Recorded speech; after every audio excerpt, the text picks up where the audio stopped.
Varios números que ahora podemos afinar con el electo presidente del PIT-CNT, pero que marcan un congreso histórico, ¿no? Por la cantidad de delegados, además por el momento de cantidad de afiliados, ¿no? Que viene creciendo hace muchos años, pero está en el entorno de los 400.000 afiliados, el número más alto que ha tenido el PIT-CNT en su historia. En el Congreso se definió el nuevo secretariado ejecutivo, lo tenemos aquí, también la mesa representativa. Le podemos poner un link para que ustedes tengan idea de qué fue lo que se resolvió en este Congreso del PIT-CNT, que fue abierto por Tabaré Vázquez y fue cerrado por el ministro de Trabajo, Ernesto Muro. De esto también vamos a hablar ahora, ¿no? Y para hablar del Congreso estamos con el presidente electo, con Fernando Pereira. Fernando, buen día, ¿qué tal? Un placer estar con ustedes, como siempre. Fernando, esto de decirte presidente quizás estábamos acostumbrados, ¿no? Bueno, a vos no, porque no estabas electo, pero eran más coordinadores. ¿Se volvió a una idea de presidente en el PIT-CNT, a esta estructura?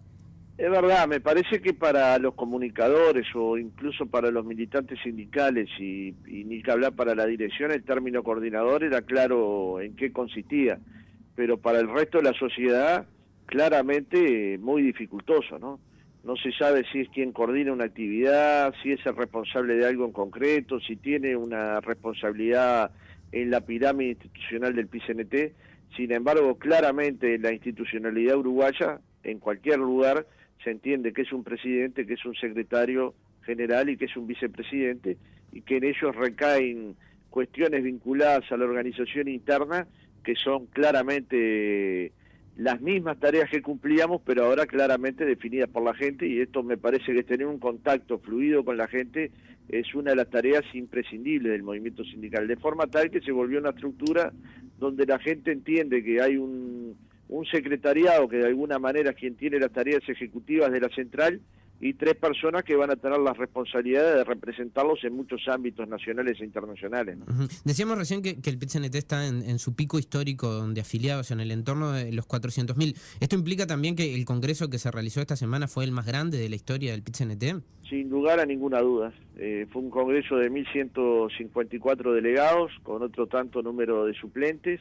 Representó a 79 sindicatos que por primera vez llegaron a aporte de 30.000 trabajadores cotizantes y 45.000 trabajadores afiliados. Este, por ejemplo, es el caso del Zunca, pero también es el caso del comercio.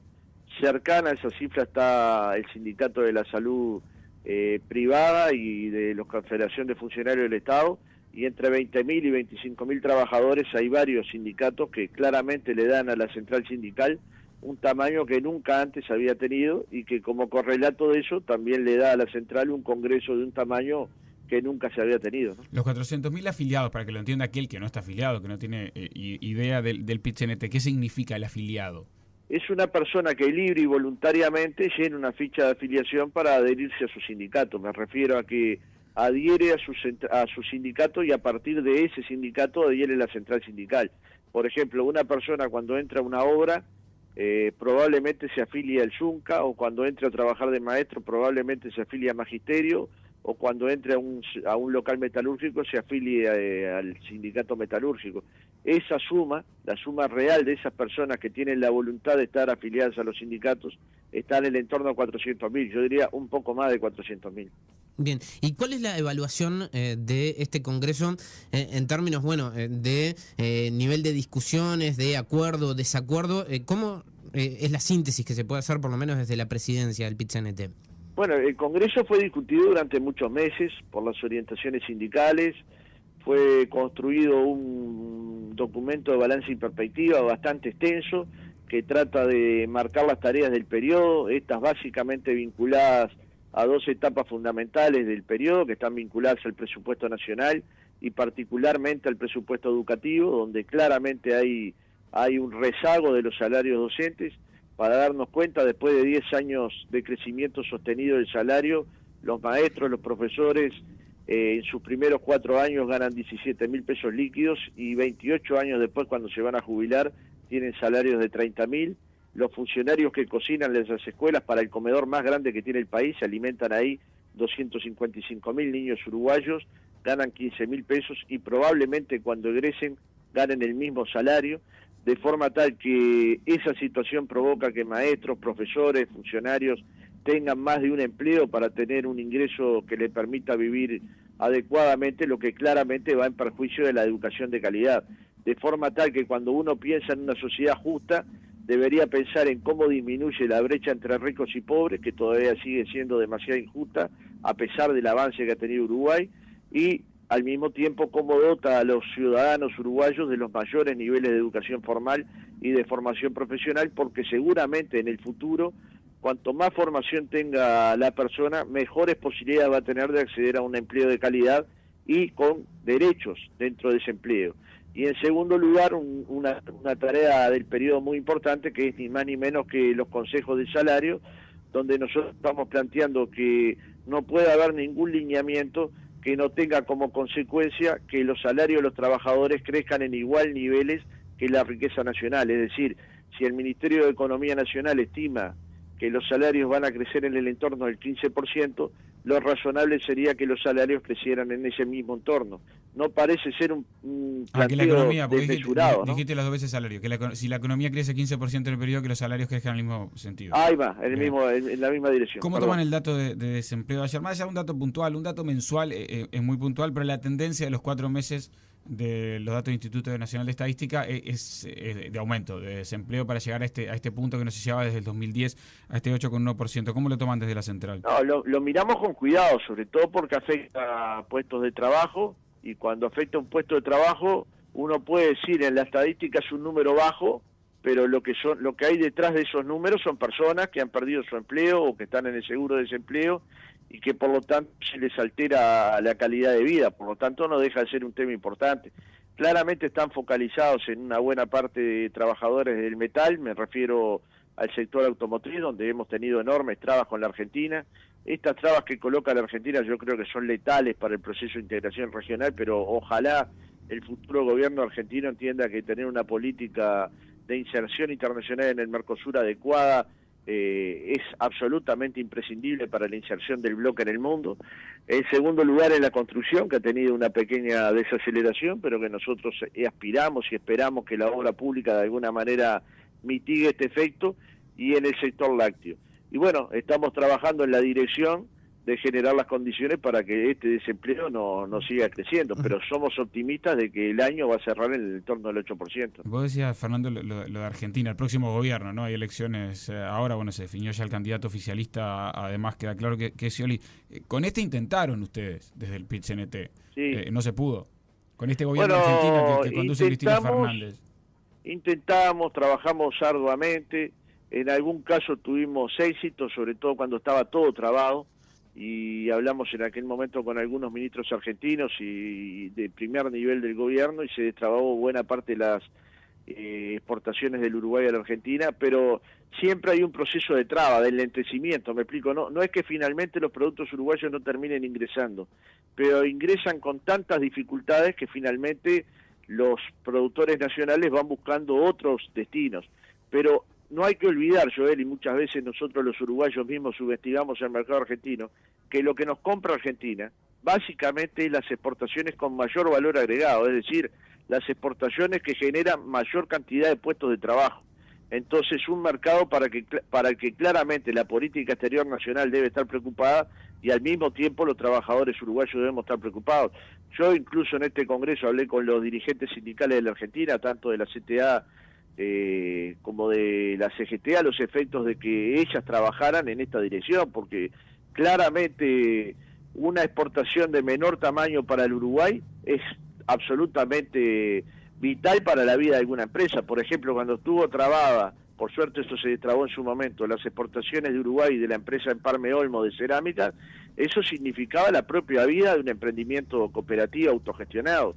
Entonces, que la política exterior de Argentina, que la política de prevención de la Argentina termine matando puestos de trabajo en el Uruguay, no parece ser una lógica adecuada para un proceso de integración que se propone discutir nada más ni nada menos que con la Unión Europea, ¿no? Fernando, volvemos por un instante al Congreso. Te propongo escuchar un pequeño fragmento del ministro de Trabajo, Ernesto Murro, que dio el discurso final del Congreso. Con mucho gusto.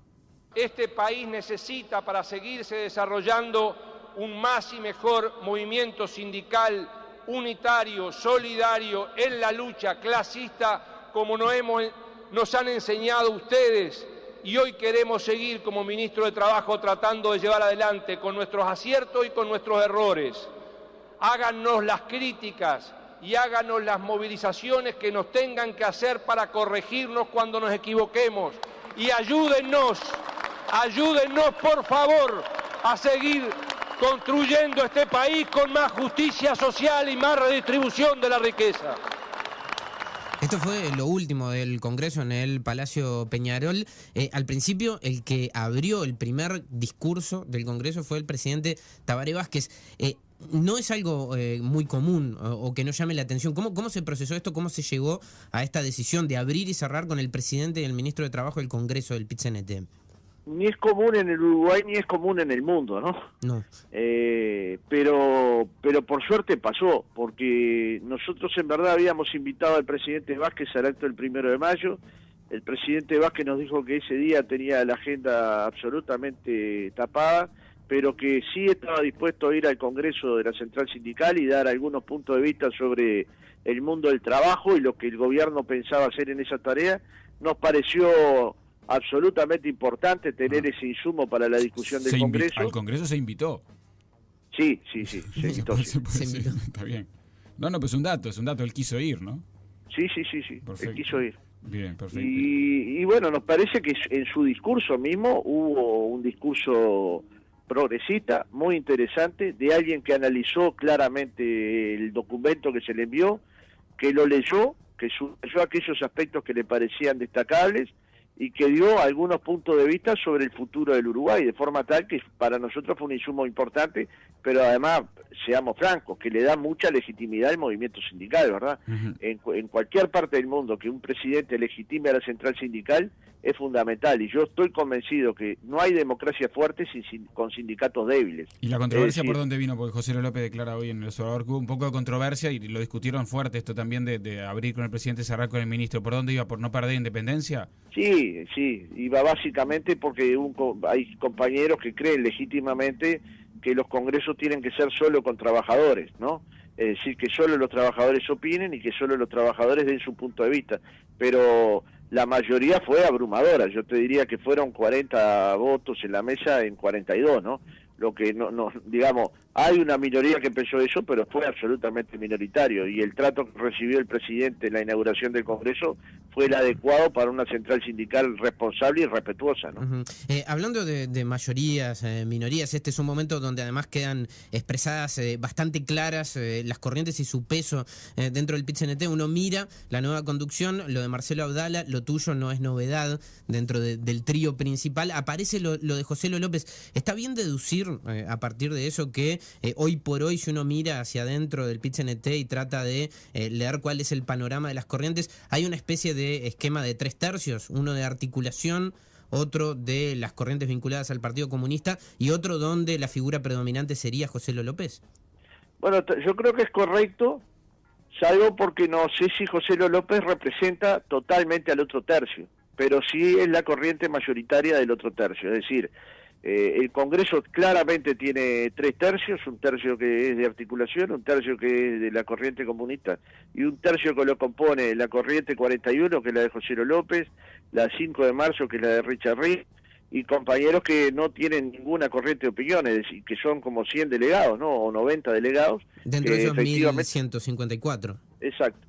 Entonces sí se puede decir que hay 3/3 y que de alguna manera la integración del secretariado es una fotografía casi perfecta de cómo está integrado hoy el Congreso del PIT-CNT, ¿no? Fernando Pereira, presidente electo en este Congreso del PIT-CNT, como siempre, muchas gracias, un abrazo. No, el agradecido soy yo y a las órdenes, sindicales y ni que hablar para la dirección, el término coordinador era claro en qué consistía, pero para el resto de la sociedad claramente muy dificultoso, ¿no?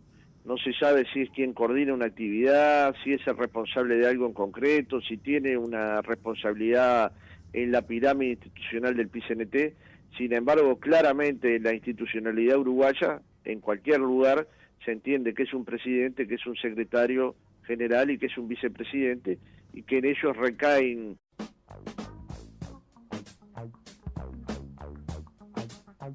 Varios números que ahora podemos afinar con el electo presidente del PIT-CNT, pero que marcan un congreso histórico, ¿no? Por la cantidad de delegados, además por el momento de cantidad de afiliados, ¿no? Que viene creciendo hace muchos años, pero está en el entorno de los 400.000 afiliados, el número más alto que ha tenido el PIT-CNT en su historia. En el Congreso se definió el nuevo secretariado ejecutivo, lo tenemos aquí, también la mesa representativa, le podemos poner un link para que ustedes tengan idea. Está en su pico histórico de afiliados, en el entorno de los 400.000. ¿Esto implica también que el Congreso que se realizó esta semana fue el más grande de la historia del PIT-CNT? Sin lugar a ninguna duda. Fue un Congreso de 1.154 delegados, con otro tanto número de suplentes, representó a 79 sindicatos que por primera vez llegaron a aporte de 30.000 trabajadores cotizantes y 45.000 trabajadores afiliados. Por ejemplo, es el caso del Zunca, pero también es el caso del... ¿Qué fue lo que se resolvió en este Congreso del PIT-CNT? Que fue abierto por Tabaré Vázquez y fue cerrado por el ministro de Trabajo, Ernesto Muro. De esto también vamos a hablar ahora, ¿no? Y para hablar del Congreso, estamos con el presidente electo, con Fernando Pereira. Fernando, buen día, ¿qué tal? Un placer estar con ustedes, como siempre. Fernando, esto de decirte presidente quizás estábamos acostumbrados, ¿no? Bueno, a vos no, porque no estabas electo, pero eran más coordinadores. ¿Se volvió a una idea de presidente en el PIT-CNT, a esta estructura? Es verdad, me parece que para los comunicadores o incluso para los militantes, cuestiones vinculadas a la organización interna, que son claramente las mismas tareas que cumplíamos, pero ahora claramente definidas por la gente, y esto me parece que tener un contacto fluido con la gente es una de las tareas imprescindibles del movimiento sindical, de forma tal que se volvió una estructura donde la gente entiende que hay un secretariado que de alguna manera es quien tiene las tareas ejecutivas de la central, y 3 personas que van a tener las responsabilidades de representarlos en muchos ámbitos nacionales e internacionales, ¿no? Decíamos recién que el PIT-CNT